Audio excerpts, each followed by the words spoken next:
जय महादेव मित्रों, आप सभी का हमारे YouTube चैनल पे हार्दिक स्वागत है। भगवान भोलेनाथ की कृपा आप सभी पर बनी रहे। आज मैं आपको शिव पुराण की कथा का श्रवण कराने जा रहा हूँ।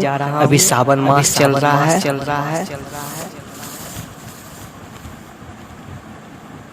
पहला अध्याय शौनक जी के साधन विषयक प्रश्न करने पर सूत जी का उन्हें शिव महापुराण की महिमा सुनाना। श्री शौनक जी बोले, हे महाज्ञानी सूत जी, संपूर्ण सिद्धांतों के ज्ञाता हे प्रभु, मुझसे पुराणों की कथाओं के सारत्व विशेष रूप से वर्णन कीजिए। सदाचार, भक्ति भाव और विवेक की वृद्धि कैसे होती है तथा साधु पुरुष किस प्रकार अपने काम, क्रोध आदि मानसिक विकारों का निवारण करते हैं। इस घोर कलयुग में जीव प्राय आसुर स्वभाव के होते जा रहे हैं। उस समय जीव समुदायों के शुद्ध दैवी संपत्ति से युक्त बनाने के लिए सर्वश्रेष्ठ उपाय क्या है? आप इस समय मुझे ऐसा कोई शाश्वत साधन बताइए जो कल्याणकारी वस्तुओं से भी सबसे उत्कृष्ट एवं परम मंगलकारी हो तथा पवित्र करने वाले उपायों में भी सर्वोत्तम पवित्र कारक उपाय हो। हेतात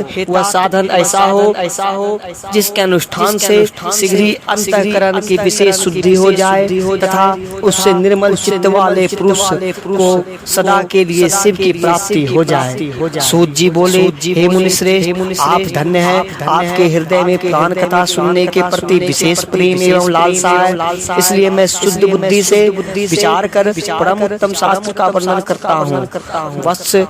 संपूर्ण शास्त्रों के सिद्धांत से संपन्न, भक्ति आदि को बढ़ाने वाले, भगवान शिव को संतुष्ट करने वाले तथा कानों के लिए रसायन स्वरूप दिव्य पुराण का श्रवण कीजिए।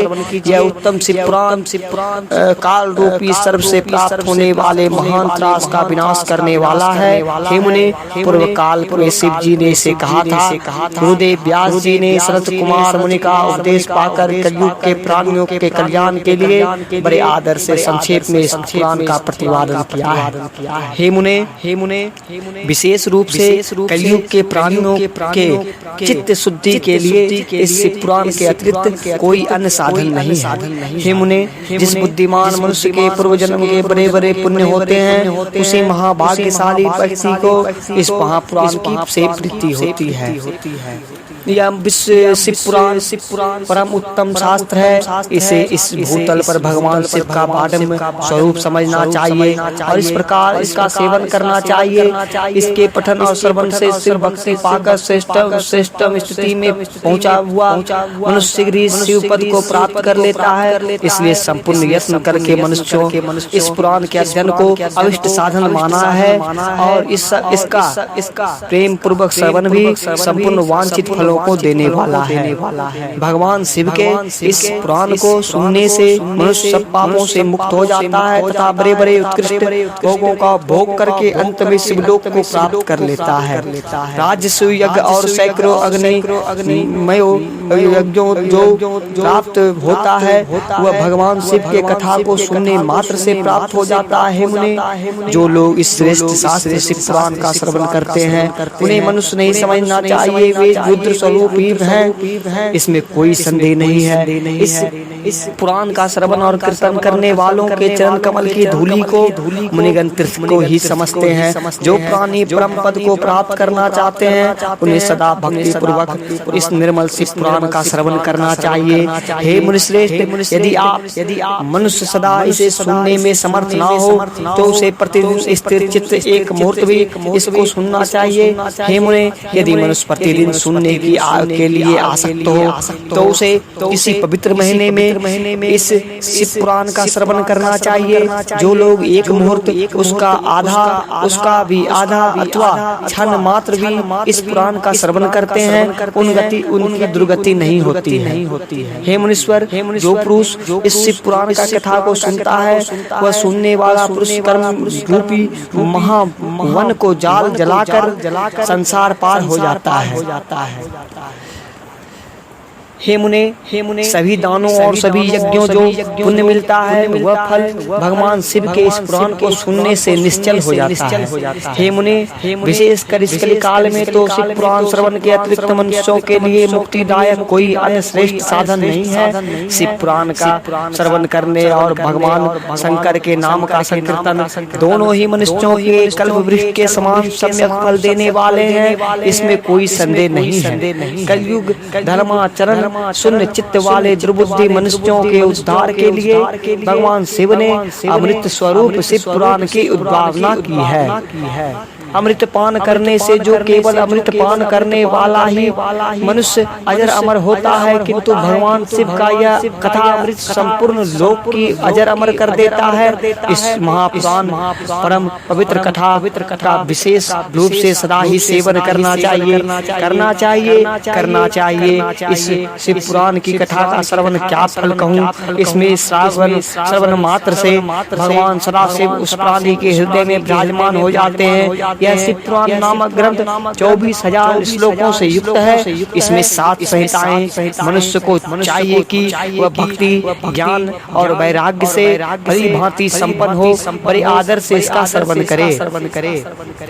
भगवान पहली विंध्येश्वर संहिता, दूसरी रुद्र संहिता, तीसरी रुद्र संहिता, चौथी कोटि रुद्र संहिता और 5वीं उमा संहिता कही गई है। छठी कैलाश संहिता और 7वीं वायव्य संहिता।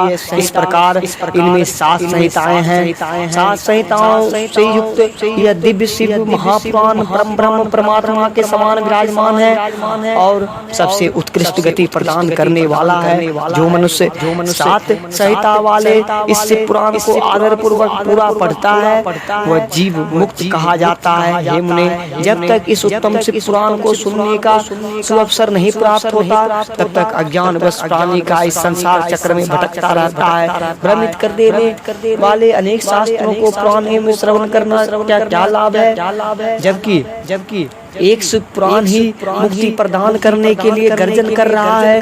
जिस घर में इस पुराण की कथा होती है वह तीर्थ रूप ही है और उसमें निवास करने वाले पाप नष्ट कर देता है। 1000 अश्वमेध यज्ञ और सैकड़ों वाजपेयी यज्ञ शिव पुराण की 16वीं कला की भी बराबरी नहीं कर सकते।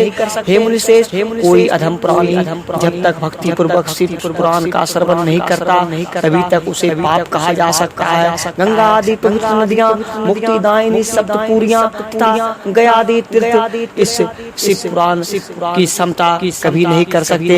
जिसे परम गति कामना हो उसे नित्य शिव पुराण एक श्लोक अथवा आधे श्लोक का ही स्वयं भक्ति पूर्वक पाठ करना चाहिए।